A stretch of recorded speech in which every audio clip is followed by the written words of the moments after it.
Good afternoon and welcome to the Subcommittee on Public Safety, Transportation, and the Environment.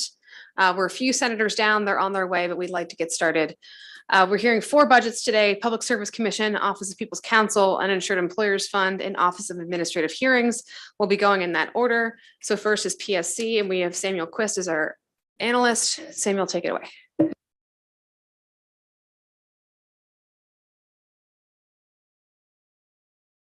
Of the subcommittee. This is the DLS analysis of the budget for the Public Service Commission. And as you can see on the screen, the fiscal 2024 allowance is just over 25 million, an increase of about 1.1 million from FY24. And you can see that the budget is almost entirely specially funded. Turning to the overview on the next page of the FY24 spending, as you can see on the chart, the majority of the budget, about 79%, is for personnel expenses for the agency. And then the next largest category at 1.5 million is for outside experts and consultants who assist technical staff of the PSC in proceedings they're involved in. I'd also point out on this chart that for the second year in a row, there is $400,000 budgeted from the Retail Choice Customer Education Fund to support educational materials and outreach activities for consumers. Then turning to exhibit number 2, which begins on pages 3 and 4 for the changes in the budget. The largest changes in the budget are under the personnel category. You can see the largest overall is increases to employee and retiree health insurance premium costs. I'd also note there's about a $257,000 increase related to changes in the budgeted turnover expectancy rate, which decreases from 5.6% to a little over 4% in FY24. The other item I would note on this chart is that there is an increase of $114,000 related to a couple of new regular positions that result from a contractual conversion. And you can see at the end of the chart on page 4, there are some corresponding decreases in contractual personnel expenses. Outside of those personnel changes, the remainder of the budget is fairly minimal. So next I would turn to page number 4. This is summarizing the agency's personnel data. As you can see, the changes in the regular and contractual positions. This is again reflecting those contractual conversions for a few positions. Then also noted on this chart is the vacancy data and the turnover expectancy percentages. As you can see, as of the end of calendar 2022, there's just under about 10% of positions vacant. And this is also noting that the budgeted turnover expectancy for FY24 is about half of that percentage. So the analysis asks PSC to comment on the status of filling those vacant positions. Then turning to the key observations section. So the next several exhibits refer to arrearage data. The Public Service Commission reports arrearage data on its website for various utilities in the state. These are the 5 largest utilities, the data that's reported on exhibits 3 through 5. Exhibit number 3 is the number of customers with arrearages for each of these utilities. And as you can see, there has been some change over the past couple of years, both related to the pandemic as well as the ongoing inflation in the energy sector this past year in particular, which has caused residential natural gas and electricity prices. One study by the US Department of Energy cited that the residential electricity price increased by almost 20% between January and September of 2022. So on exhibit 3, you can see that initially during calendar 2020, corresponding to the onset of the COVID-19 pandemic, there were some increases in the total number of customers with arrearages. However, that declined in calendar 2021, corresponding to distribution of arrearage assistance funds, both through the state's Relief Act as well as some other federal funds available to the Department of Human Services. However, on this chart for calendar 2022, you can see that this number has begun to increase again. If you turn to Exhibit 4 on the next page, this is the same data for the dollar amount of arrearages for these utilities. And this chart is showing a similar pattern, although you can see that it's a little bit more pronounced. First, starting off in 2018 and 2019, you can see that the total dollar amount by the end of 2019 had decreased to about 89 million. However, during calendar 2020, through the onset of the pandemic and corresponding to the utility termination moratorium that was in effect at the beginning of the pandemic, there's a rather large increase. And over calendar 2020, by the end of December, this number had increased to over $212 million. And then, as I mentioned previously, in calendar 2021, you see the decrease related to the distribution of the arrearage assistance funds.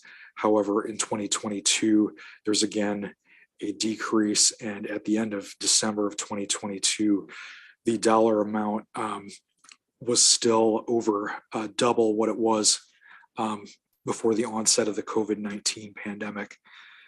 And then the final exhibit in this section, Exhibit 5, this is showing the average arrearage amount per customer with arrearages for the 5 utilities, and the total, the black line being the total average across all utilities. You can see there's a similar pattern here, although by utility, there's a little bit of variation.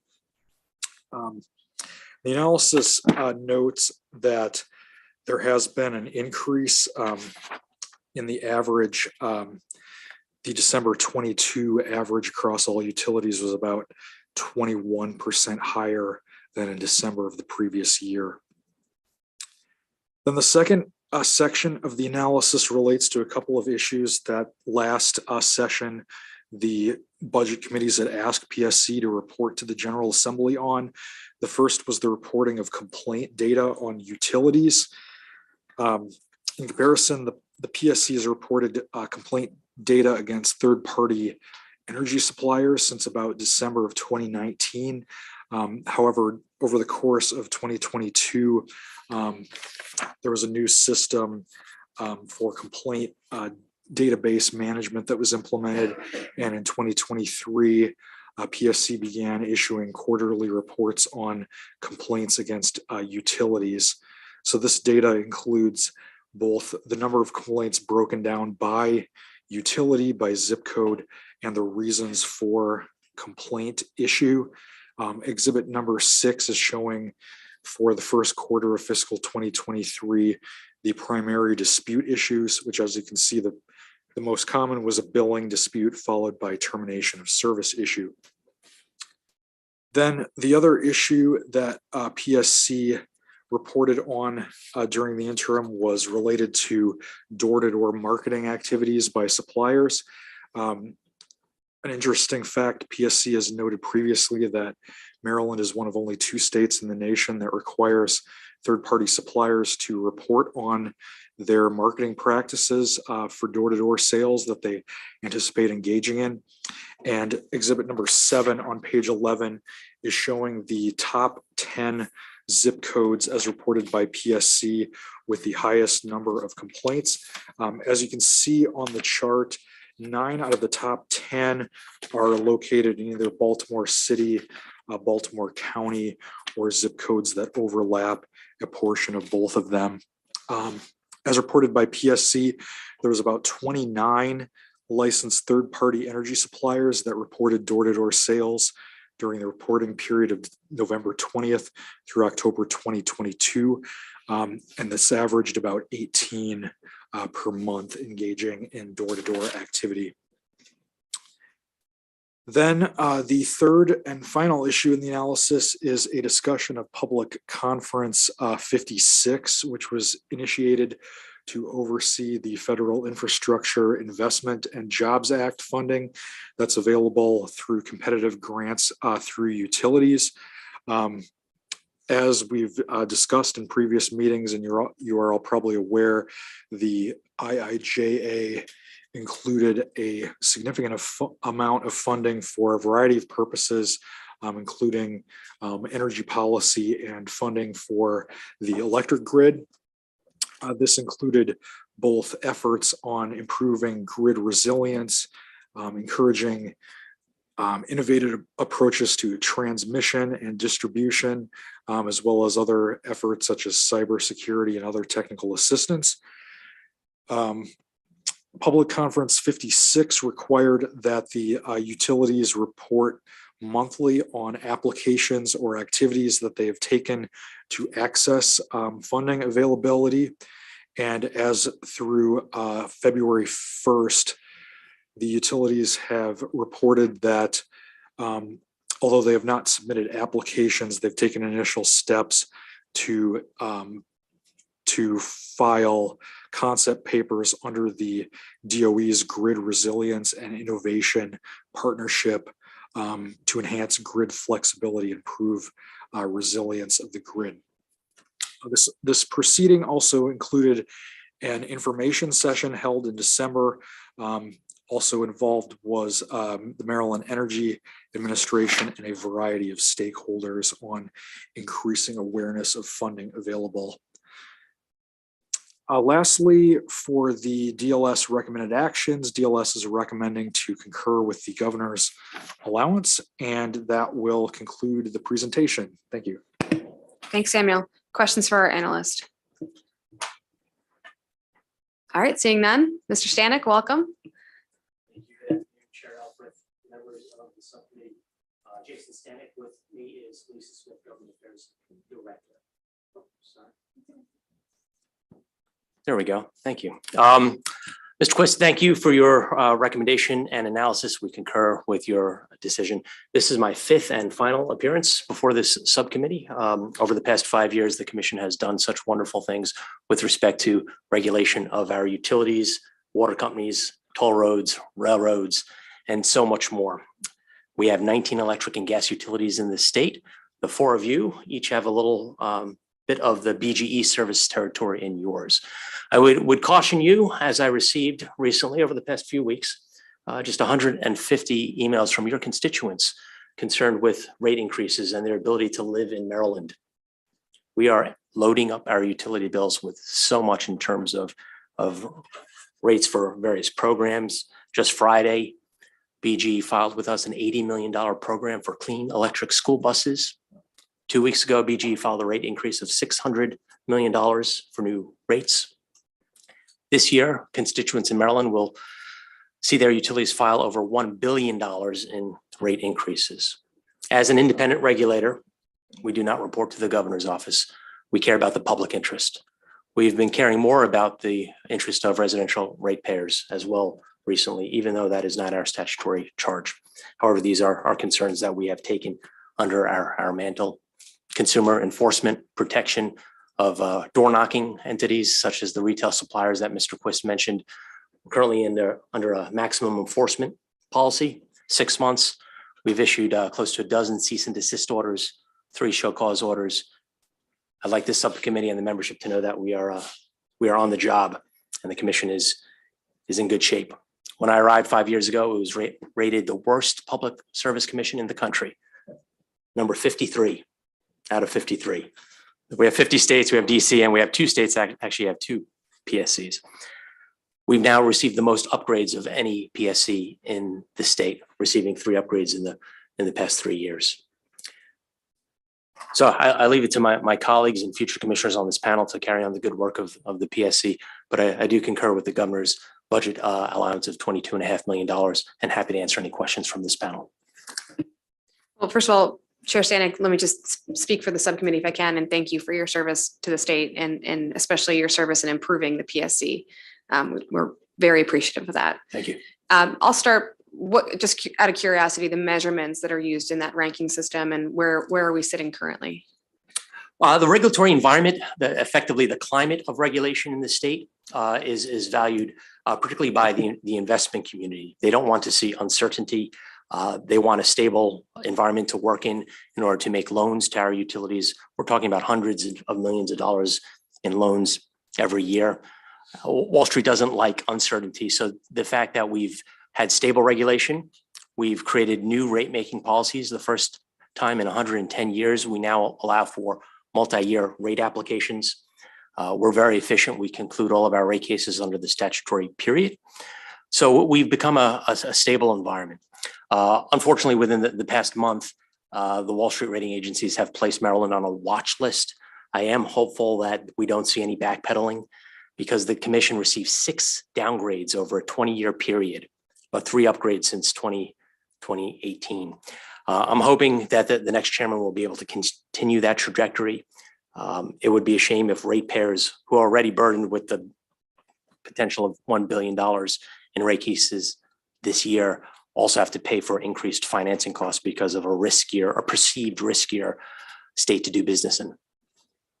Just digging on that a little bit, and then I'm going to go to Senator Rosepet, but indication from Wall Street, their concern over what, anything in particular, was it the BG&E's application for an increase rate? No, it wasn't BG's application. Obviously, anytime there's a change in government, the PSC has been very stable. We've had almost all the same members when I arrived in 2018 are still there. Commissioner Richard, Commissioner Linton, Commissioner O'Donnell. It's been announced publicly over the past few weeks that 3 commissioners will be removed and replaced at the end of, me at the end of my term. 2 others will be replaced because they were not confirmed in the past year. That unsettles Wall Street. That may result in increased borrowing costs. But our policies should withstand the test of time, regardless of changes in the composition. Yeah, thank you. Good to see you. Good to see you, Senator. But back to the rating issue. Who are these ratings that you're talking about? Who puts their name on this rating? The lead rating agency is Standard & Poor's, and they have a subunit called RRA, Regulatory Research Institute. Okay. They pay very close attention to all the public service commissions as well as the individual commissioners, their votes on matters. So there's an expert for everything, and S&P is the expert here. So S&P rates individual public service commissioners across the United States. Correct. How did you rate? We've moved up. I mean you. Oh, not the individual commissioners, the commissions. Oh, I thought you said the Sorry. individual commissioners. No. Oh, okay. And how often do they do the ratings? They update the ratings several times a year. Some commissions haven't had their ratings adjusted since the early 1980s. We've had the 3 adjustments since 2018. So it is relatively rare for a commission to receive so many changes, either upgrades or downgrades, in a short amount of time. I'd be happy to give you the most recent, very comprehensive look. Yeah, if you could send us that would be interesting. Second question is the analyst report talk about 4 vacant positions that have been vacant for over a year. What are those positions and why? Well, our telecommunications, gas, and water division has had trouble attracting talent. One of the reasons is because there's been a lot of pressures on the natural gas industry. A lot of our younger folks, the new economists, want to work in electricity, where they see that's where it's at nowadays. Some of these positions, one that's been open for 3 years now, is a manager position. Obviously, COVID did not help. Of all the positions noted by Mr. Quist, about half of them have now either been filled internally, we're in the process of filling them, or they should be filled before the end of the first quarter. But you're right, we've had 4 that have been sticking out like a sore thumb on our list. Before I leave, I plan to effectuate one last reorganization that would do away with one of those manager positions, effectively remove that position so it will be off the rolls. Is salary a material issue on these or not? Salary is most definitely a material issue. You just take the MARC train from our offices in Baltimore to DC, where the Federal Energy Commission hires 1,700 employees. Some of the starting salaries are nearly double. So do you control your own salary structure, or are you locked into the state's structure? Or we do have independent salary authority, but for the most part, we do need approvals from DBM. DBM has, over the past 5 years, has not been particularly receptive to increasing salaries. and we've received no additional pins up until a few months ago. The pin count, the head count in 2003 versus 2023 was the exact same, 153. Most recently, I was able to advertise for 3 new pins, so we're up to 156. So you say you control your own salary schedule, but you have to get it approved. I'm not sure what that Yes, means. we have independent salary authority, which is the title in DBM, but it doesn't, even though it says independent, we don't have all unfettered discretion to set those salaries. We still need to go to DBM to get approval. And those approvals oftentimes only yield a few additional $1,000s, not material enough when competing against utilities such as BGE across the street from our Sure. building, as well as the federal government. If I could direct this to the analyst, because I am confused about this salary setting authority. Do you understand independent but not independent? I'd have to look into that and get back to you. Okay. I not That's off the top of my head, sorry. And Senator, I That'd be would note That'd that be we just issued a report in December on how to innovate, and we've been looking to other state commissions. We've also made a supplemental budget request for 14 new pins because of all the additional requirements on the commission now. We are, as the Washington Post stated last week, they called the Maryland PSC the Maryland Climate Panel. I believe that was a mistake by the PSC, but it just goes to emphasize that we now look at labor issues, natural environment, climate, things that this commission does not have the background or expertise in. We will, but we'll need additional funding. And that's essentially what the 14 people are to deal with those Yes, other areas. climate, labor issues, And do we have that supplemental request? that has been submitted, yes. Maybe to us too. Do we see it? I believe it's with the governor's office currently. Absolutely. Please. And Senator, to your point, our agency as well was looking into the state personnel system. I'm not sure, perhaps this subcommittee has ideas about how other agencies have gotten around that, but we weren't sure how to do that and not be subject Keep to in those touch. We do have requirements. ideas. Okay, great. You are definitely the experts more than us, Senator. So No, thank you no, very no, much. we're not experts at all, but we're trying to learn. Last question is back to the door-to-door salespeople. It sounds like there are problems from what you're describing. Well, we've had problems with particular unsavory retail suppliers. I would hate to paint the entire industry with a broad brush I because understand. there are reputable companies out there. But our top 10 worst zip codes, 9 of them are in Baltimore City. One of them, I believe, is in Baltimore County, Anne Arundel County line there. So we've had issues during COVID. We suspended door knocking activities, but we could. That's a good idea.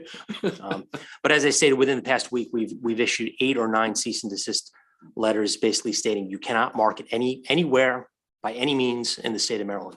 Well, what's the typical bad practice?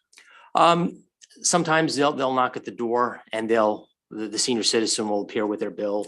They'll take a look at their 20-digit service code. And we use the term slam the customer. The customer didn't sign up for anything, but next thing you know, if you look on your Pepco or BGE bill, you're not taking service from the utility, you're taking service from XYZ company typically at an increased rate. So that's one. That's essentially theft. That is, it's beyond deceptive marketing practices. It is theft, yes. Do we have penalties? I mean, what are the penalties for doing that? And people ought to be We going someplace. They we can spend have some time tools. together. We have tools in our toolkits, including $10,000 per day violation penalty. We've assessed hundreds of thousands of dollars on individual suppliers. We take that money. We have that in an account for supplier education. We could also revoke a license, which we have, suspend a license, seek refunds for customers, which is an arduous task, but we've done that before. Currently, we're investigating and prosecuting 3 suppliers in addition to all those that we said do not market in the state until further notice. This sounds like a big problem. It's becoming a problem. We're working with the trade associations such as Retail Energy Supply Association, who is partnering with us. The promise of deregulation in the 99 bill has not fully been realized. No kidding. But on this specific problem, I mean, this has been around a long time. And I'm a little surprised that we haven't gotten the bad players out of the market. So I don't want to go too far down this rabbit hole, but I think if you all have recommendations of additional tools that we could provide you with, or state's attorneys with, or the sheriff or whomever, I think we'd be open to them, because this ought to stop. Another common practice, another issue is with the variable rates.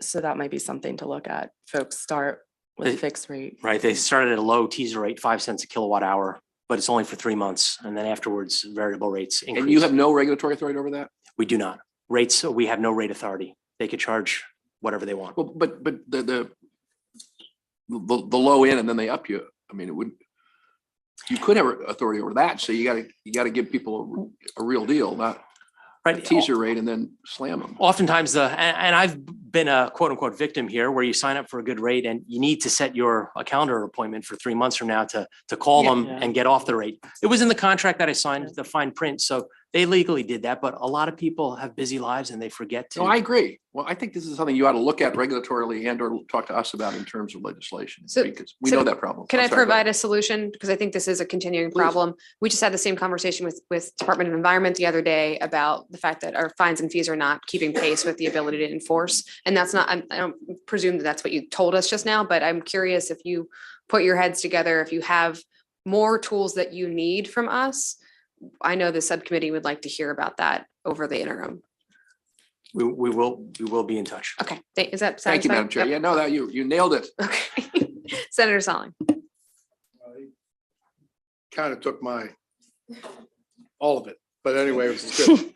It's all good, but the problem, I totally agree. I had a lot of conversation with a lot of my constituents. It was bad.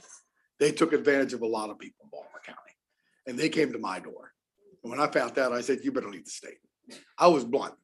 I said, "You've taken taken advantage of a lot of our seniors," and I was very upset. And we were getting phone calls in my office about this. And bottom line is, we need to work together, and we need to prosecute that is these types of actors that take advantage of the vulnerable. I mean, if you give them the opportunity, they're going to open up that door double wide. They're going to go right out and take advantage of anybody that they possibly can. And I just think it's sad that we have bad actors. We have good actors that are doing and being responsible. So I agree with our chair.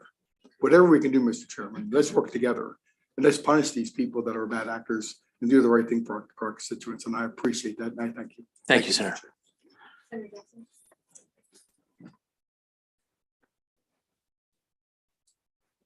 Thank you, Madam Chair. Sorry you're leaving, but we certainly have been good partners with your agency over the years and have enjoyed the growth that you all have made. You know, O'Donnell is one of, I represent part of Calvert County, so I've known him for quite a long time. But in terms of your relationship with other agencies and organizations on the challenges that we have, one where I represent Southern Prince George's, Northeastern Charles, and 75% of Calvert County. You know, we have PEPCO, we have a small smidgen with the redistricting of BG&E, and then we have SMECO. And the regulatory authorities that are the authorities that are there, again, you know, in those areas, you have the poachers were out in mass. That's one, and how you're working with the responsible authorities dealing with that. Two, power plant research. We have the power plant there. We have the liquid nitrogen plant down there. We have Chalk Point online, and then a little further south, we have Morgantown. And I believe when Morgantown fully decommissioned, I think that property may be turned over. I'm not sure. So what role does the PSC play in with the power plants when it's time to decommission going forward? Thank you, Senator. Obviously, the change in energy composition in the state has led to the retirement of Chalk Point, Morgantown, Yes. and many others. Currently, we only have, I believe, 4 coal units still operating in the state, 2 near Baltimore, Brennan Shores. We have the one in the Panhandle that continues to. That's our newest coal unit, which will continue to operate. We work closely with PPRP, who is the subject matter resource agency, along with MDE, which will make sure that all the environmental decommissioning laws are abided with. There are some paperwork filings that will need to be filed with the PSC, but we do not have boots on the ground when these properties, very large properties, are ultimately repurposed. So, Madam Chair, so, some of the concerns, obviously, living in those areas where around these plants, there are some significant health issues is the reason we're transitioning from coal to some other. So the PSC in relations to, so I'm looking at the associated agencies. I do not see the Department of Health on here, which kind of baffles me a little bit. Is there any particular reason or what type of relationship do you all have with the Department of Health as your? That is a great question, Senator. In my 5 or 6 years at the commission, we've had no contact with the Department of Health. Wow. Yeah, I think in this, the CPCN statute, the Certificate of Public Convenience and Necessity, such as how we do siting with solar now, the Department of Health is not listed in there. And of course, these older sightings, happened long ago and probably didn't even have as much on the books as the legislature has given us today. So in terms of decommissioning, there just really wasn't much there, is my understanding. So I think that's something we want to make a note of, but going forward, I mean, so how would you, if you were to engage with a new partner for obvious reasons, how would you go about that? Legislatively? I would think legislatively. One thing with the tremendous change to renewable energy, I think it's safe to say we'll never see another coal plant or natural gas plant sited in this state. So the question is, what becomes of these properties which may have brownfield contaminants or whatnot? Obviously, that's a concern once the property owner turns over the keys, and you'll have to figure out these machines, these generating equipment that's been there since probably the 50s. What legacy that leaves behind. We're currently dealing with decommissioning issues, planning for what happens when solar fields need to be decommissioned, because you have cabling, you have grounds. These solar panels may only last 20 years. They may have obviously chemicals in them as well. So we do need to plan ahead. I'll need to give a little more thought to your question on how we have a coordinated approach, because we haven't worked with Department of Health, and they would have the experts on hand to determine what lingering effects may be left behind. And please keep us in the loop. Any ideas you may have. I just think, again, you mentioned the solar fields. I forgot them. I don't know how I have solar field up the hill for me by a rubble field, by the way.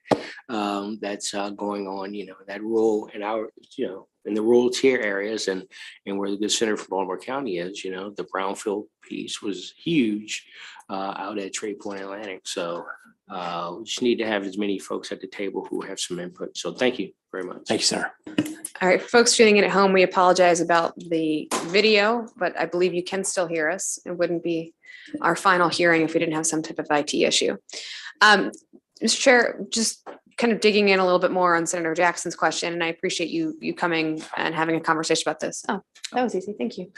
Having a conversation about this in my office. You've touched on the fact that kind of the demand on the PSC has grown. I'm going to use the word exponentially over perhaps the last 20 or 30 years, and yet your staffing has remained even.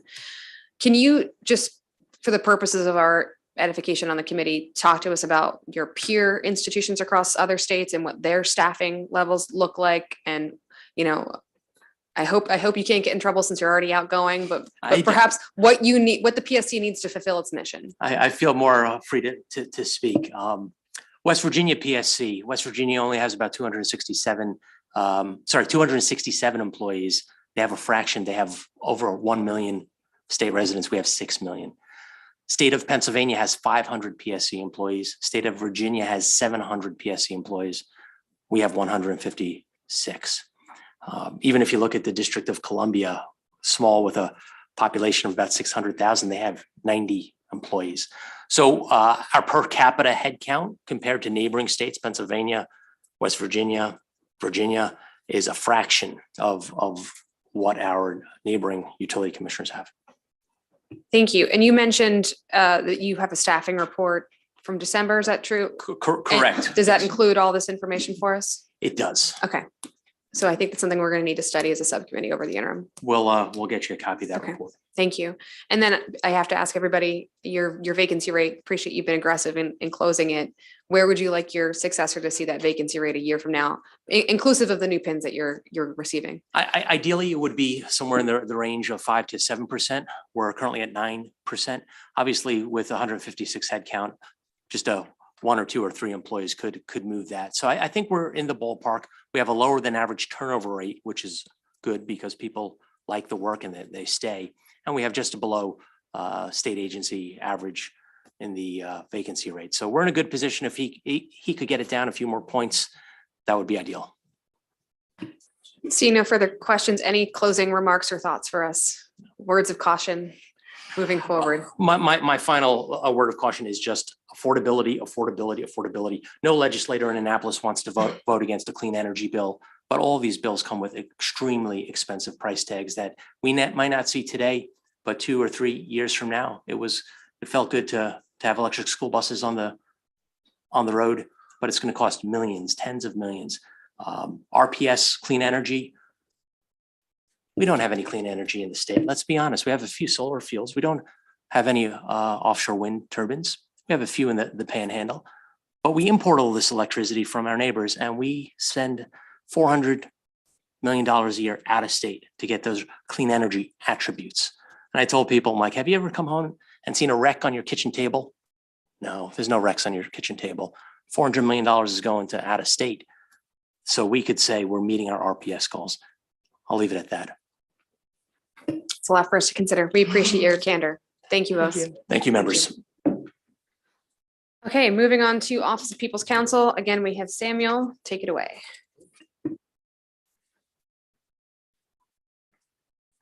Thank you. Good afternoon again. This is the DLS analysis for the Office of People's Counsel.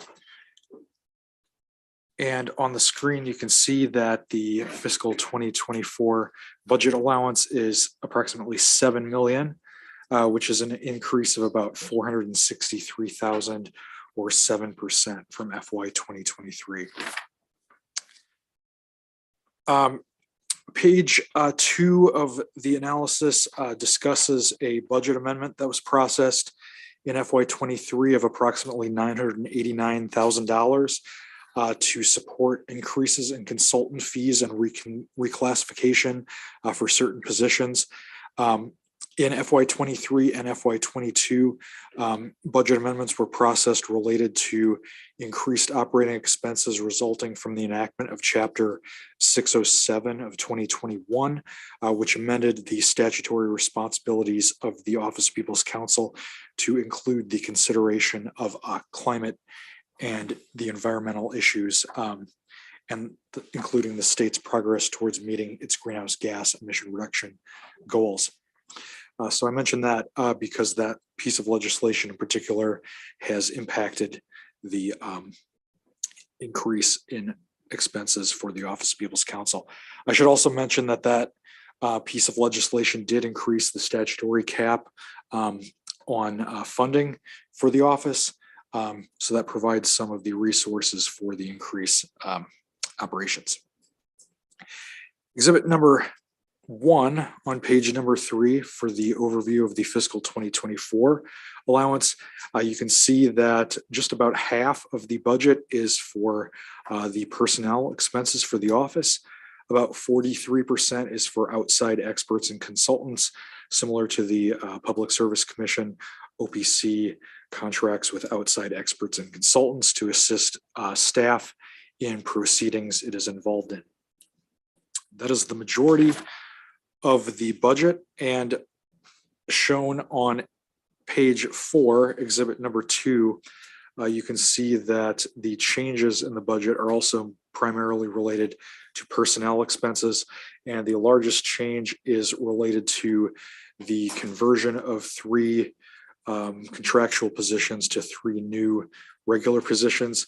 So there's a increase of $429,000 in regular personnel expenses. And at the bottom of the chart, you can see there's a corresponding decrease of about $356,000 for contractual payroll expenses. Then there are a few other personnel expense changes there, and outside of personnel, the changes in the budget for operating expenses are fairly minimal. On page number 5, this summarizes the personnel data for the office. So you can see there, again, the changes in regular and contractual positions corresponding to those contractual conversions. And then you can see that there is no budgeted turnover expectancy due to the fairly low number overall of vacant positions and the small size of the staff of the agency. Lastly, the analysis includes 2 exhibits related to performance measures. The first exhibit number 3 is the number of case participation and favorable positions in the office. You can see that after a decline in FY 2022, both of those numbers in 2022, or a decline in 21 rather, 2022, both of those numbers increased closer to FY 20 levels. And then exhibit number 4 on the next page, summarizing calls to OPC for assistance and calls that were resolved successfully. Both of these numbers have generally been increasing since FY 20 following a decline that year. And that concludes the presentation. The one recommendation that DLS has is to concur with the governor's allowance. And I will conclude there. Thank you. Thank you, Samuel. Questions for our analyst? Okay, seeing none, we have with us David Lapp from the Office of the People's Counsel. Please. Good afternoon, Senator Elfreth and members of the committee. Thanks for the opportunity to be here. I'm here with Bill Fields, Deputy Counsel. We very much appreciate the thorough review from DLS and Mr. Quist, and we concur in the recommendations. We're specially funded and we cover many of the same responsibilities that you just heard from the Public Service Commission, so I won't repeat those. We also had to change our statute, as Mr. Quist referenced, in 2021, so we're taking on more responsibility as well, and that's what some of those new positions are for. We have a record number of rate cases we expect this year. We have these multi-year rate cases, which are extremely complicated and very time-intensive, resource-intensive. We also do a lot of work before the Federal Energy Regulatory Commission, and more than half of your electric bill is from costs that flow through from the federal agencies. So that's a very important part of our work, and also very complicated and time-intensive. We have the Consumer Assistance Unit. We've been working very hard in that unit, and we take consumer calls directly, but we also do a lot of outreach to community organizations and try and train those organizations so they can directly help customers. I wanted to thank you, Senator, for adding OPC to the Solar Task Force under SB 469. And I'm happy to address some of the issues that you asked the PSC about, but I'll defer to your questions. Thank you.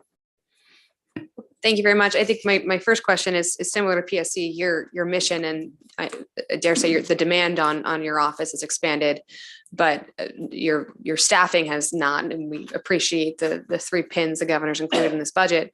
To whatever candor level you are comfortable sharing, where do you believe your staffing should be to fulfill your mission completely? I think we are very substantially under-resourced. If you compare our agency to, say, the District of Columbia's Office of People's Counsel, I think their budget is more than twice our budget, or approximately twice. I'm not sure what it is today. And they have 1 major gas utility and 1 major electric utility. We have 4 or 5, I guess, electric utilities, major electric utilities, 3 major gas utilities, and a host of other smaller utilities. And we have to address all of those. So We have very dedicated and committed staff. It's a very technical area of law, and they work very hard, and many of them work far beyond your normal work week. As a result, they are passionate about the work, and that makes a difference, but it's hard to sustain over a long period of time. We certainly appreciate that, and it's across the board, but just looking at your impact on our constituents individually is oversized compared to other departments, and we appreciate that. If we were to put, let's say, narrative in the budget requesting you to provide us with a staffing report similar to what PSC put together in December, would you be amenable to that? Absolutely, Okay. yes. Okay. Senator Jackson. Thank you. That was one of my questions. I was definitely going to ask you that question. So you all regulate the propane gas industry, correct? Well, the propane gas industry, not directly, because that industry is there's competition, so rates aren't set for propane gas, but we do look at particular gas propane situations to You answered my determine question when you said rates aren't set for that. That's where I was going. So that's true. But that depends on the public service's determination that there is a competitive market. So if that determination we have looked at this to see if maybe we can go to the Public Service Commission and say, this isn't really a competitive business, so it should be rate regulated, because there aren't 5 or 6 propane companies knocking at your door to sell you propane. I'm going to ask Mr. Fields if I got that right, because we don't deal with propane on a regular basis, but okay. Yes, Senator, that's right. The commission, under certain circumstances, could look at the rates of propane companies, but for a long time, they've considered it to be a competitive environment and haven't done that. And it has something, we get issues, we get calls, and we look at situations as to whether we might want to pursue something there, but that's the situation right now. And the reason I think, the reason I'm asking that question, for those who live in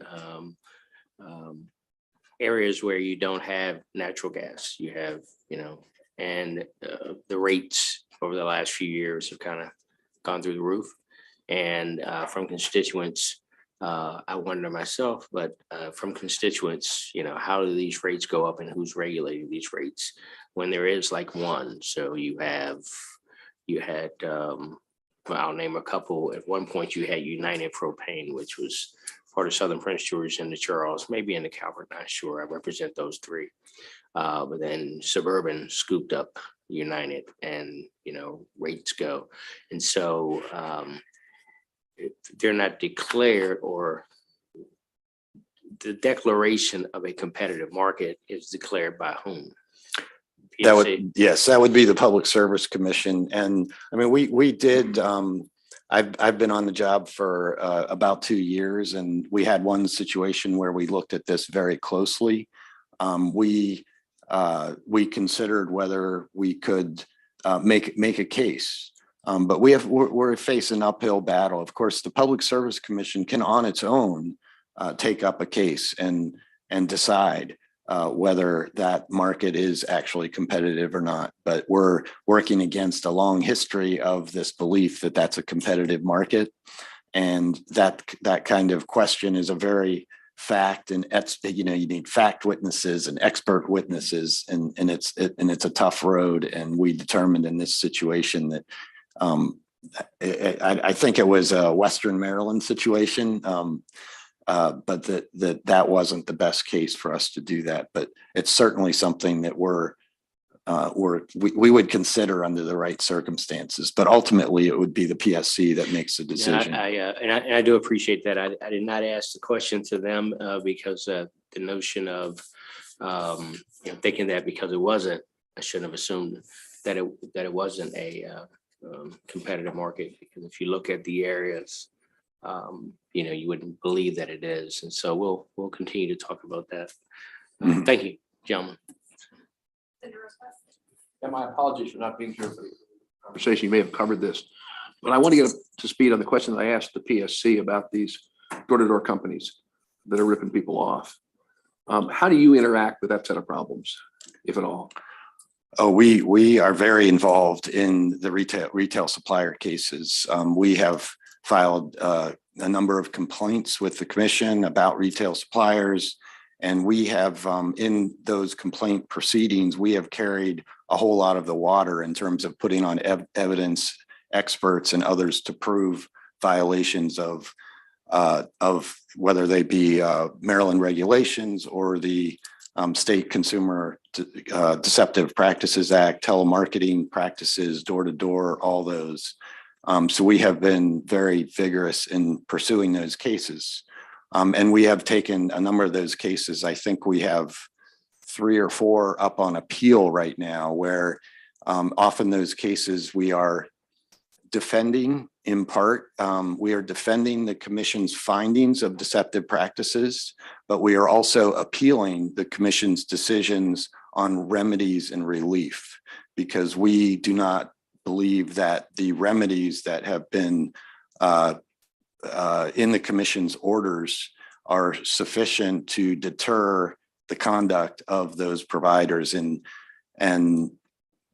that would be civil penalties, that would be customer refunds. We don't think that the commission's orders have actually informed retail suppliers that are engaging in this deceptive behavior that it's not profitable to do so in Maryland. In one case, we had, this is a smart energy case, we had the commission find numerous violations of state law and regulations.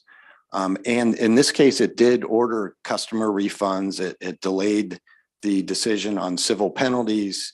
And then the company appealed, and this was 2 years ago that the company appealed, and the commission agreed to stay the impact of its remedies. And so this company, during the appeal process, so this company has continued to serve those customers and profit for 2 years while these appeals have been pending. So we opposed that 2 years ago, and we are still defending the decision on appeal, but have been trying to encourage the commission to make decisions that give customers more immediate relief. And other decisions, they have not given customer remedies at all. This sounds like a suboptimal solution. As I asked them, we'd be interested in your recommendations. I mean, this industry's been around here for 15 years, 20 years. We as a state, I'm not putting the burden on you, but we as a state should have figured out how to close this stuff down. And I think that's, at least that's what I'm looking for. Yeah. Is this shouldn't be going on. I mean, the first couple of years, the industry was open. It was a Wild West. Things happen. People know what they're doing, but it's a developed industry. And we ought to have sort of developed nation standards and regulation and penalties. So your ideas we'd welcome. Yeah, I agree with that. It's been 20 years, and many of these practices have been going on for quite some time. So first, you need to have penalties and impose the penalties that actually deter the conduct, for one. But there's also things that we think the commission could do that may be more systematic. Great. And the variable rates would be one example. There may be a small question of whether there's authority, but if you regulate variable rates, you're not actually regulating the rate. You're not setting the rate. Variable rates, you're referring to what, the teaser rates? The teaser rate, Okay, right? gotcha. Understand. Yeah. Right. So they'll charge a low rate for 1 month or 2 months or 3 months, and nobody goes out and shops for electricity or gas every other month, right? And so the commission, we think the commission could address that framework and say maybe. And have you made that proposal to the commission? I don't know that we have made that specific Okay, proposal to the commission. We have asked the commission to take on a number of things, and the commission has been slow to respond on a number of things. So we have to sort of pick and choose our battles. But there's other lesser ways. The commission could, it has a shopping website. And if you go to that shopping website, you'll see that most of those rates are variable rates. There should be warnings on those. Well, those all sound like good ideas. And we Yeah. would encourage you to pursue them. Yes. Thank you very much. Absolutely. Thank you. So I think we might need to brainstorm as a subcommittee how to get you to the recommendations for both of you separately and then come together and figure it out. Yes. Senator Salling. Yes. Because that's my point. That's what we need to do is just work together. We got reputable businesses, companies, and bad actors. And we need to make sure that if we could be on the same page, working together, whether it's legislation or other fines and penalties that need to be in place, make sure that these bad actors realize that you're going to get fined and you're going to get punished. And any of those that like to come to Maryland, they won't come. They won't be a part of this. We want people that are going to be here, that are going to work with the state, work with our customers, and during there, we kind of work with you too. So if there's something that we could do in legislation, or something that we could do work together to put something in place to make a difference, let's do that to make sure that we don't continue to have these bad actors that take advantage of people. And I know this committee here is, as the chair said, want to work together. I welcome that. I have sort of come of the philosophy that if the commission can do more, we work there before we ask the legislature to get involved, but we certainly can come to the legislature. One of the first arguments I made before the commission within a month or two of when I started was on a retail supplier case and making the point that we're playing whack-a-mole. You can crack down on one, but if the penalties aren't enough, if you're not really cracking down on them hard enough, they're just going to keep reappearing. So we do need systemic fixes and we need real penalties. And we have, in our area, we have a lot of people that use the fuel oil for heating use. And they're in our district in Port Howard. They have a lot of that in that area. So, we have good, and I know personally some of the good actors that are there that are working with those to make sure that they get a good rate.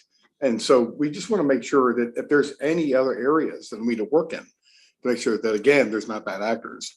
Let's do this. And I think we can make a difference for our customer, for our neighbors, for our people. So thank you. Absolutely.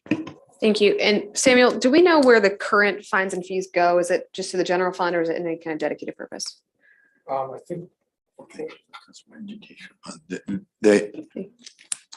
Oh, please. The fines go to a customer education fund that is managed by the commission. So that's another source of funding to potentially make sure that helping customers to make better decisions. Okay. And could we get an estimate on average year, what that looks like? Yeah. Not the moment, but. Yeah, we can look at that. Okay. Yeah, we have some of that data. Okay. Yeah. Thank you. Okay. Seeing no further questions, that concludes this hearing. Thank you very much. Appreciate your candor. Next, we have uninsured employers fund and we have Jason Kramer. Jason, whenever you are ready.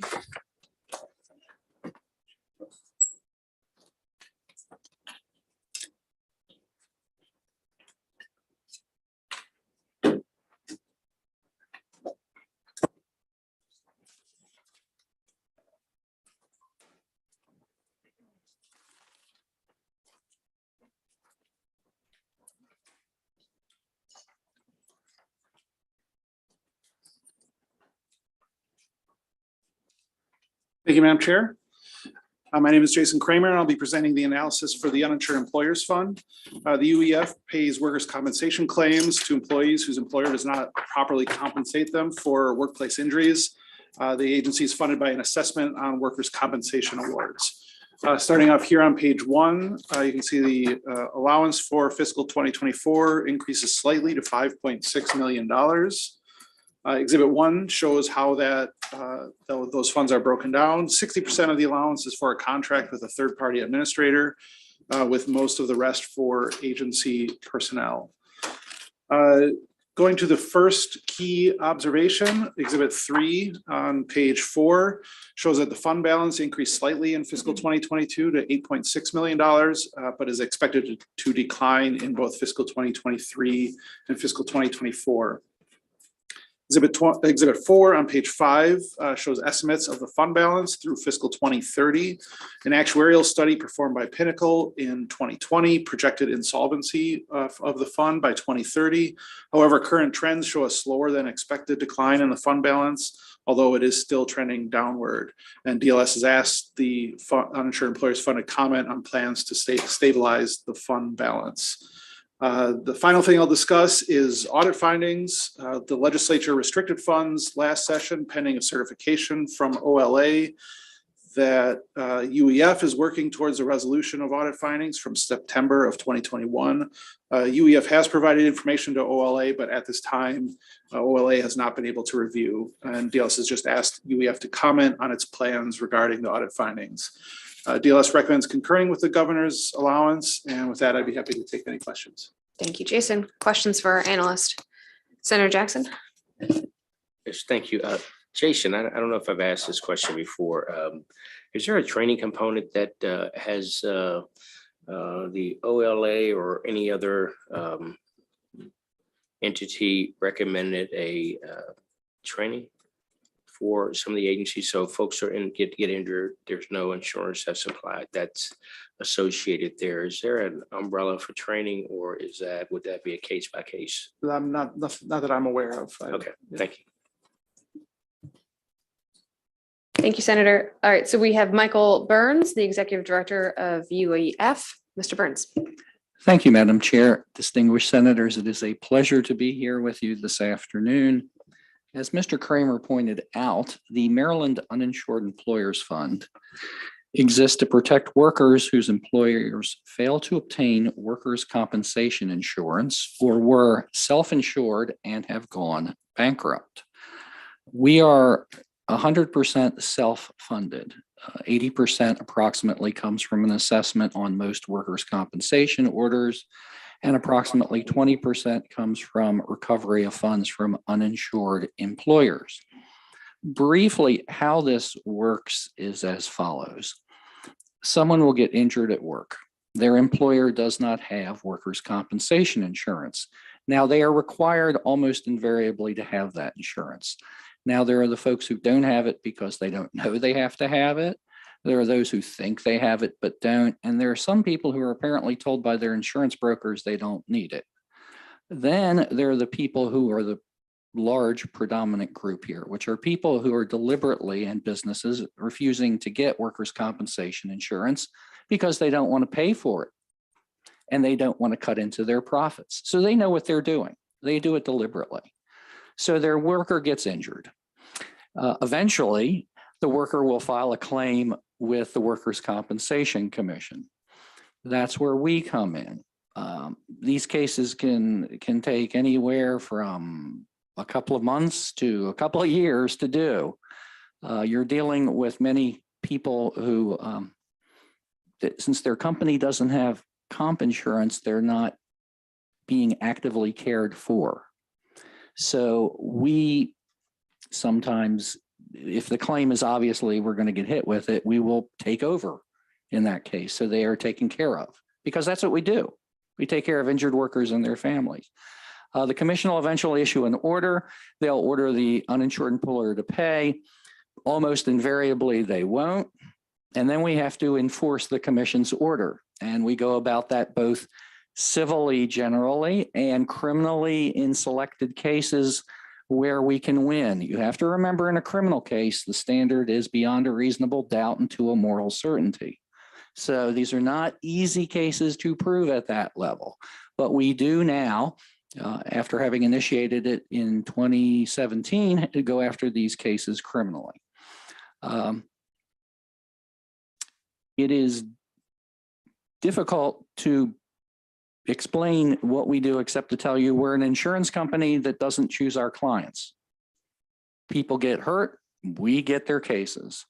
It's difficult to project what's going to happen in the future, obviously. I do like to say, though, and it goes directly to the first issue to discuss, we are one factory explosion away from being in real financial issues. Because if there is a serious accident and somebody doesn't have insurance, we are going to be on the hook for it. So it is important, very important that Exhibit 4, which is the first document you see, the first issue Mr. Kramer would like us to discuss, that you can see that we did an actuarial study back in 2020. And according to that study, we're not really insolvent because we have money coming in all the time. So we'd be in the red, but money would keep coming in. It would just be, we kind of be like the state of Illinois that doesn't have enough money to pay its debts and has to delay doing it. We would be in that situation. But as you can also see, that's the bad blue line, okay? The good line you see is Mr. Kramer's analysis of where we're going, which is, I would prefer it were going up, but I think we would all have to agree that being a little over $6 million as opposed to being in the red in 2030 is a substantial improvement. Frankly, I've been coming to the legislature for 7 years now, and I've been saying, give us a chance to put things together and let me get the enforcement going. Let me get staffing ready. Let me collect the money. And I think you will see improvement. And I think Mr. Kramer's numbers show that improvement. I would like to comment on the plans to stabilize the fund balance and avoid insolvency. It's very simple. If you want the fund to go up as opposed to down, increase our assessment from 2% to 3%. We did that back in 2020 for 1 year. It was very successful, and that's where it ended. That was the legislature's decision. I was very grateful for that. I am not complaining about that. But that assessment goes back decades. And frankly, as you all know, because you all do this in the budget, things have changed. And the clientele we have has changed. The number of people we cover has gone up greatly. The costs of medicine and medical care have exploded over the last 30, 40 years. And 2% is really too low now. It should go to 3%. But that is not necessary yet, and I do not wish to say it is. Give us a chance to continue enforcement, continue collections, and if that number starts to go up, it will not be necessary. But clearly, if in the future you have to deal with this issue, that's where you deal with it. Also, though, we're a state agency, but the fund pays for state employees' salaries and benefits, which is a curious system to me. And if you wanted to triage it, that's, I think, about $1.8 million, according to Mr. Kramer's analysis, somewhere around there. Is that right? I'd have to go up and check. Let me see here real quick. Yeah, personnel. Go up to my chart, my pay. Yeah, 1.836 million. I mean, we're a state agency. Why doesn't the state pay for it? And why should a fund, which is dedicated by law to pay for injured workers and their families, be paying my salary? So I would suggest that alternative as well. The second issue is the audit finding. I have included in your packet of testimony exhibits 3 and 4, which are the 2 letters which I sent to the Office of Legislative Audits pursuant to your joint chairman's report from last year, instructing me to notify the OLA of our actions to comply with the 3 audit items by November 1st of last year. On October 20th, I supplied the first letter to the OLA explaining the situation. On one of the audit findings, the situation changed subsequent to that, and I notified them in a letter in December as to that. And it is our position, and it remains our position at the UEF, that we are in compliance with all 3 audit findings. And the OLA being the OLA, we've been working with them since December on this, and they have had a number of questions, and we have answered a number of questions, and we will continue to do so until the OLA is satisfied about that. And we'll eventually come to an understanding about that. And so I'm cognizant of your order, and I'm attempting, and we are attempting to comply with it. And finally, I would like to thank Mr. Kramer. He has been our analyst for several years now. He does an excellent job. He is fair, he is thorough, he is easy to contact and to hear from. And it is a real pleasure to have an analyst I can say those things about. So again, Mr. Kramer, thank you. And if there are any questions, I would be more than happy to answer them. Thank you, Madam Chair. Always good to hear from you. I remember I was on the House side when you came in. I thought you were, and Senator. Agency. I crossed over. Yes, you've been promoted. Across the street. Yeah.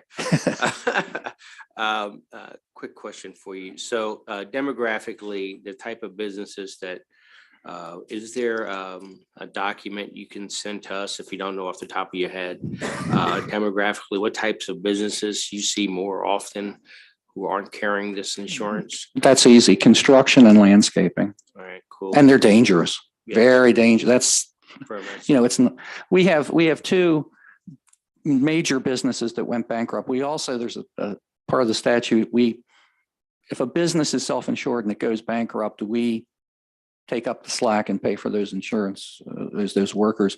One of them is A&P, the supermarket. And I mean, the difference between landscaping and construction and A&P is the fact that A&P has claims, but they're not serious injury claims for the most part. But yeah, landscaping and construction. So dialing in on the construction side of things, I know some of the larger construction companies have promoted over the last few years that I know of, that I've been made aware of. They have some training programs because of the worker injuries that have occurred, I guess. So on your enforcement end, do you have the occasion to from an enforcement standpoint, in your findings, say that company A or company X has been on this, we've seen this a number of times from this particular business or agency. So I think there are some larger construction companies that have a training component to help stretch their employees out, to help them better understand what to do because they're in such a business as construction, to not get hurt. You guys engage in that at all? That's a motion DLLR function. We're concerned with not the companies that are doing their job. It's the companies and the people who won't. That's who we get. And our goal, and I'll be very honest about this, our goal is to find coverage for the injured worker. For a couple of reasons, one of which is private coverage can take effect immediately, and we cannot, except in rare cases when, as I said, we take over. But for the most part, we don't, because we haven't been ordered by the commission to do so, and we're disputing the claim. So if we can find coverage, these injured people can get helped immediately, which is very important. But also, the more coverage we can find, the fewer cases where we're going to be paying out from the fund. And I can tell you, when I got there in 2016, we averaged 9% of our cases we'd find coverage for. Today, it's over 50%. And that's a little misleading figure, though, because it's not like we could find 100%. A number of these people don't have coverage. So we've gone up more than 5 times in finding that. But it's a great idea. One of the things we were doing, Senator, before the pandemic, we were starting to try to get out into the community, and in particular into the undocumented community, working with CASA to get out and explain what we were doing and how you had to have insurance. And if your employer didn't have insurance, you should talk to them about it, because a large percentage of our claimants are undocumented workers. You see, they're being taken advantage of by these people. Construction, landscaping. See how it works? Absolutely. If I might, Madam Chair, the assessment points you spoke of from 2% to 3%, it was that's no longer at 3%. No. You mentioned that. Did you say it's not necessary right now? Well, there are several options, Senator, for this. And I don't want to throw the subsequent injury fund under the bus, but I guess I'm going to have to answer your question. So I'll have to, Director Dodd, I'm sure will be very unhappy to hear me say this, but the SIF gets a 6% assessment and we get a 2% assessment. And that's been going on for decades. Now, over time, things have changed, and the subsequent injury funds balance, and I think you can verify this by looking at it, keeps going up because they don't need a 6% assessment anymore, frankly. And it's well over $100 million. My balance is currently, as Mr. Kramer pointed out, $8.6 million. So one of your alternatives, besides raising our assessment to 3%, which would come right out of the insurance companies, which means the ratepayers are going to end up paying for it, would be to, and this is what happened with the 3% in 2020, make the UEF 3% and the SAF 5%. That way you would not get into the issue of raising the actual rate on the insurance companies. And it would take care of our issue. And really, they're over $100 million. You're not going to bankrupt them by doing this. And I'm sure Director Dodd would have a different opinion of that. But he was very gracious and agreeable in 2020 for the 1-year experiment. And so that is a good option. But also clearly, if you all wanted to start paying our salaries out of the general fund next year, that would be $1.8 million right there. Which, as again, we raise about $10 to $12 million a year. We spend about $10 to $12 million a year. So actually, $1.8 million would be a significant improvement. Thank you. We appreciate you bringing us solutions. Out of curiosity, do you collect data on what percentage of licensed businesses in the state have this type of insurance, or is the issue a little more about unlicensed businesses?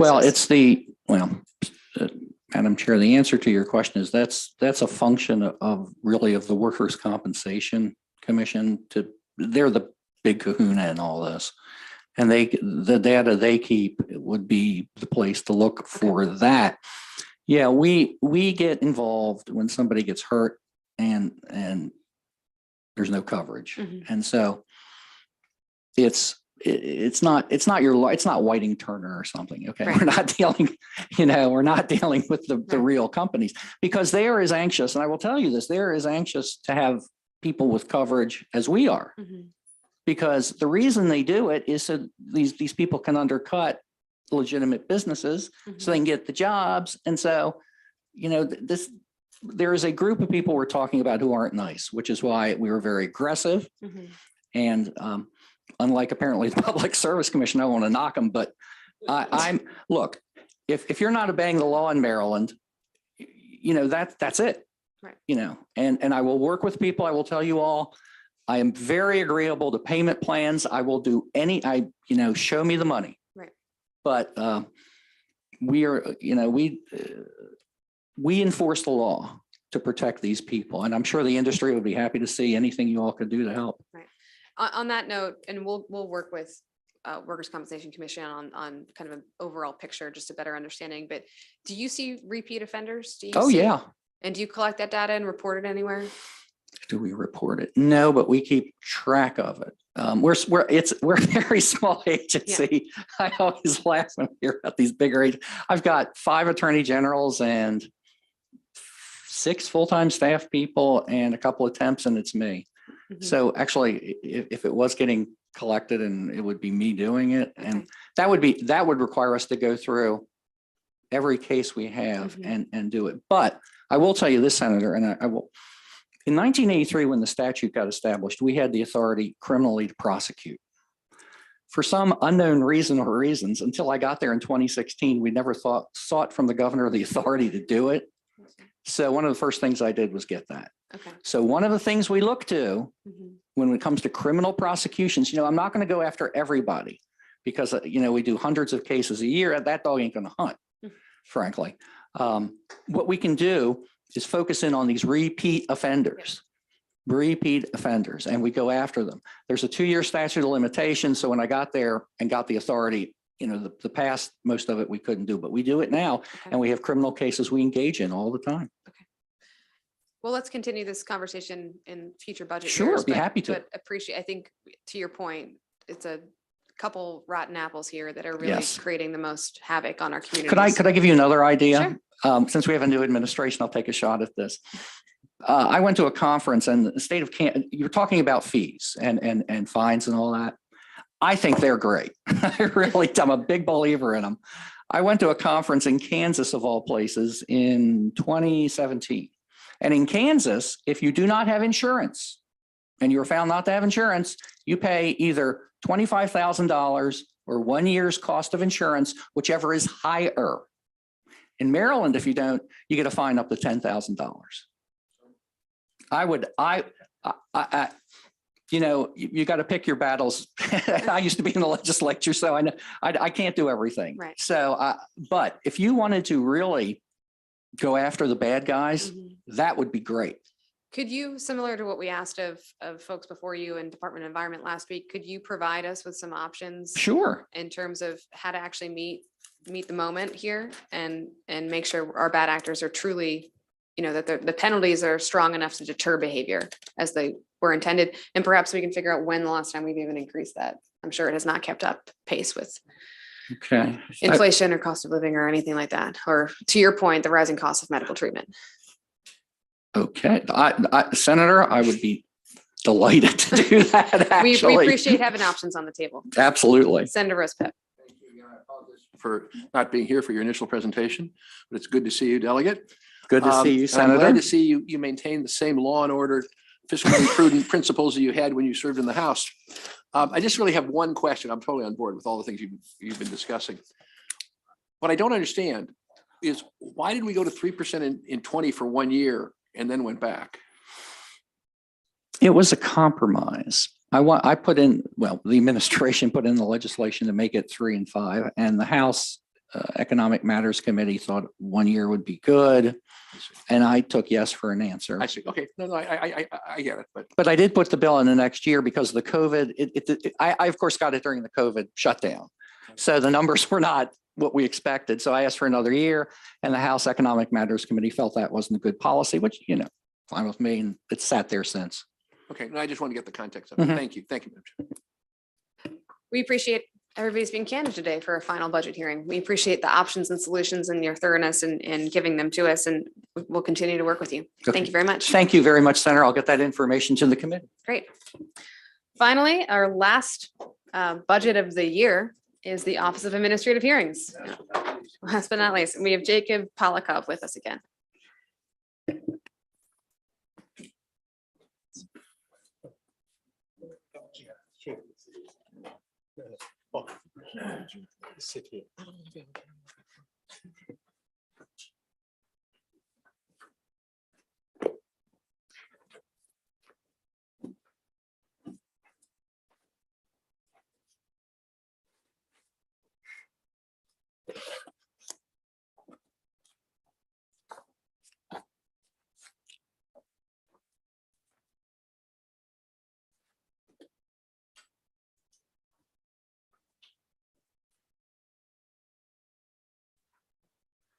Okay. Sorry about that. Laptop did not want to cooperate.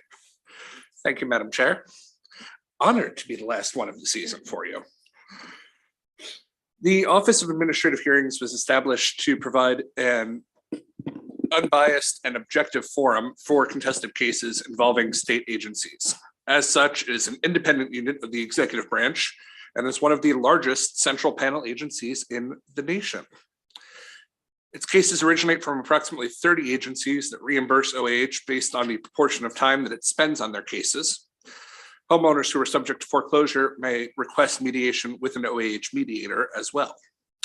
In the middle of page 1, we will see that the fiscal 24 budget increases $783,263 or 4.3% to $18.9 million. OAH is funded almost exclusively with reimbursable funds. These funds come from the more than 30 state agencies served by OAH each year. OAH utilizes a funding matrix to ensure that agencies are fairly and proportionally charged for the services provided by the office and its judges. On page 2, we will find the overview of the agency spending, which shows that the budget is in fact mostly allocated towards personnel, with 86% of the fiscal 24 allowance being used for regular salaries and contractual employee expenses. Additionally, rent and other fixed charges occupy a further 6% of the allowance. As depicted in Exhibit 2, which can be found on page 3, we see that the allowance once again increases by $783,000 and change, or that 4.3%. And we see that the largest changes are increases in employee and retiree health insurance at $441,000. The annualization of the November 2022 4.5% cost of living adjustment at $184,000. And incremental salary increases coming in at about $100,000. Other changes of significance include changes in non-DGS rent expenses and funding for court reporting services. To discuss those non-DGS office rental expenses for a moment, the fiscal 24 allowance provides nearly $1.2 million for rent at locations not owned by the Department of General Services. The rental expense for the Hunt Valley facility increases by $123,485 in fiscal 24, which is an increase in expenses of more than $10,000 per month. Despite savings from the closure of the Cumberland office in fiscal 23, office rental expenses grow by 10.5%. The Office of Administrative Hearings should comment on the reasons for the increase in rent at the Hunt Valley office and if additional increases at this level are expected in coming years. Moving to page 4, we have personnel data. The personnel data reflects no change in the number of positions given to OAH this year. We do see that there are currently 7 vacant positions as of December 31st of 2022, which was 5.98% of the total number of positions and good for 3.2 vacancies above turnover. OAH, however, does have 6 new administrative law judges who will have their first day of work this week. That is this Wednesday, I believe, thus filling 6 of the 7 positions vacant from December 31st. OAH generally attempts to fill at least 3 administrative law judge positions at once so as to minimize the costs and resources associated with the very in-depth training process for new judges, which can take up to a year. Moving to page 5, we'll start our key observations.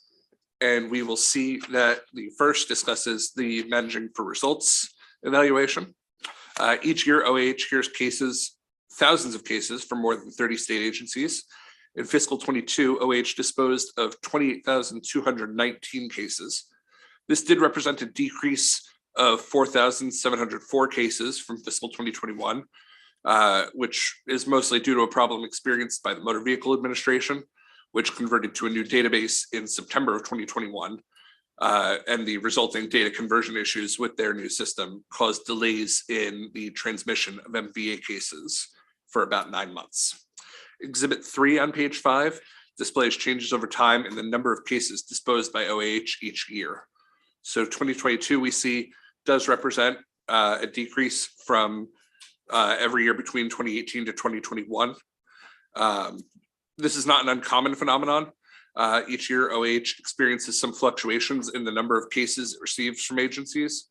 The changes just generally aren't as drastic as that one.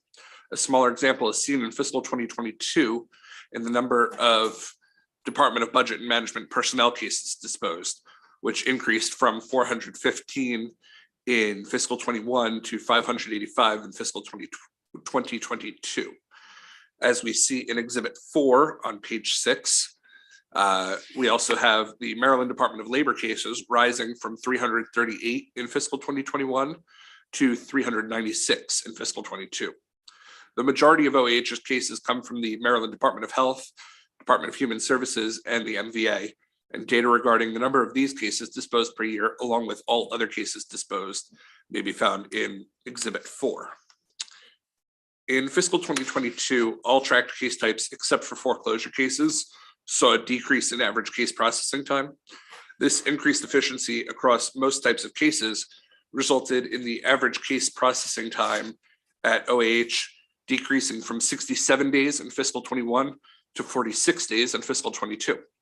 The cases with most significant reductions in average case time were Department of Labor cases, which saw a 94-day reduction in the time from the date OAH received an appeal to the date of disposition. Exhibit 5 on page 7 shows a full breakdown of the changes in average case processing times between fiscal 21 and 22. So again, we see the various breakdowns of the larger buckets of cases that OAH receives from across the state. According to the Office of Administrative Hearings, the increase in average case processing time for foreclosure cases in fiscal 22 is due to the lingering effects of the federal moratoriums on foreclosure proceedings and foreclosure evictions that were instituted during the COVID-19 pandemic. These moratoriums reduced the number of foreclosure cases filed and resulted in stays and extended case times for cases where mediation had already been requested with OAH. Exhibit 6 on page 8 illustrates the shift in foreclosure cases over time as the number of disposed foreclosure cases decreased from 2,296 in fiscal 2018 to 403 in fiscal 2022. And OAH should comment on if the number of foreclosure cases is expected to remain at the new lower level, or if the number of cases is expected to increase to pre-pandemic levels. OAH should also comment on if a significant increase in foreclosure cases would affect their ability to return to pre-pandemic average foreclosure case processing times. Lastly, on page 9, we have our recommendation to concur with the governor's allowance. That is all I have for you today. If anybody's interested, you'll find in Appendix 1 a list of hearing case types by agency. I don't really go into that. I just think it's interesting to see the good work that these folks do for agencies across the state. And with that, I will take any questions. Thank you, Jacob. Jacob, questions for our analyst? Seeing none. All right, we have Chief Judge Pak. It's good to see you. Welcome. Thank Please. you. Good afternoon. I'm Chief Administrative Law Judge Chung Park of the Office of Administrative Hearings. This is my first time in-person budget hearing, and I'm happy to be with you today. Also with me are OAH Director of Finance of Administration, Danella Harvell, Director of Quality Assurance, Administrative Law Judge Latonia Dargan, and also with me is Director of Operations, Administrative Law Judge John Mighty, and also Deputy Director of Quality Assurance, Emily Denneker, sitting on the side. Thank you, Chairman Alfred, Senators Jackson, Rose Pepe, Selling for giving me the opportunity to respond to the budget analysis. I also like to thank OAH's new legislative analyst, Jacob Polikoff, for his thorough analysis.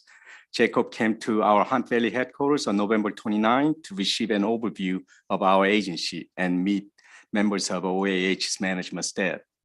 I appreciate the time that he took to learn about our agency and the important work that we do. OAH's entire workforce has been extremely agile and forward-thinking in the past 3 years during a period of disruption and uncertainty. And I am proud to report that there is no backlog of cases awaiting hearing because of OAH's ability to quickly pivot to remote hearings during the pandemic. OAH remains vigilant of its statutorily defined role to provide flexible due process to the citizens of Maryland, and has worked tirelessly to provide fair and impartial hearings to the people of Maryland who are affected by the actions of many Maryland state agencies in a safe, efficient, and timely manner. The accessibility and efficiency of OAH will remain strong as it continues to ensure diligent due process for all Marylanders. OAH will continue to embrace and improve technology and appreciate the funding for the much needed e-filing system so it can further enhance technology and its accessibility to the public. OAH concurs with the governor's allowance. I believe you all have OAH's pre-filed testimony, and I and a member of my management team are here and happy to answer any questions committee member might have. Thank you. Thank you, Ms. Chief Judge. Senator Rosepet. Good to see you. Good to see you. You look great compared to other agencies in terms of vacancy rates, so congratulations. But I did want to ask, how do you recruit your administrative law judges, and what tend to be their backgrounds? I have no idea. Under the statute, that the chief judge can set the minimum requirement for administrative law judges. And where we select administrative law judges is, I guess, advertise it with the Bar Association, newspapers, and also with the state portal. And also we try to do extensive outreach to specialty bars, as well as rely on our very diverse members of our administrative law judiciary. So we rely on each member of ALJ to spread the word as well. And on last two recruitments we had, we selected 7 administrative law judges earlier and 7 later. And we received over 102 applicants first time and 82 second time. And we have a selection committee consists of 5 members, 2 deputy directors, operations and quality assurance. And we have a new administrative law judge, as well as a senior experienced administrative law judge, and the either a chief clerk or deputy clerk of the Office of Administrative Hearings, because we are looking for people who have a significant litigation experience, who have a presence, who is compassionate, and yet understand the law and follow the law, and at the same time respectful to all parties, including their people who work for them. Applicants tend to be early career, middle career, or later career? It's a mixture of mid to later. Gotcha. What is the entry salary? Entry salary is 117. 122. Oh, 122. It just went up recently. It used to be 117 as of last year, but it must went up to 122 at this time. But the comparative salaries around this area is in like Washington. Washington is over 160,000 for the similar position. Of course, at the federal level is about the same. Gotcha. And so we are competing with the surrounding area, and yet we are very fortunate enough to get outstanding, best and brightest talents that we can obtain from the state of Maryland. And our last 14 administrative law judges we selected reflects that talent. Great. Last question. What is the average tenure of an administrative law judge? It's pretty significant. We have judges who have been with the agency for 20+ years.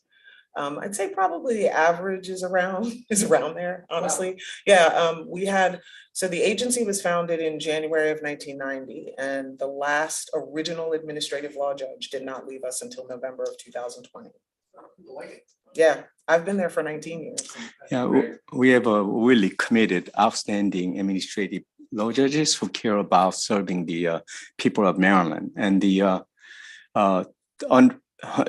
reason I had to recruit newer judges is because we are losing people through retirement, and also because it's been a little over 30 years, and also through promotions. We had 12 administrative law judges who got appointed to either district court or circuit court.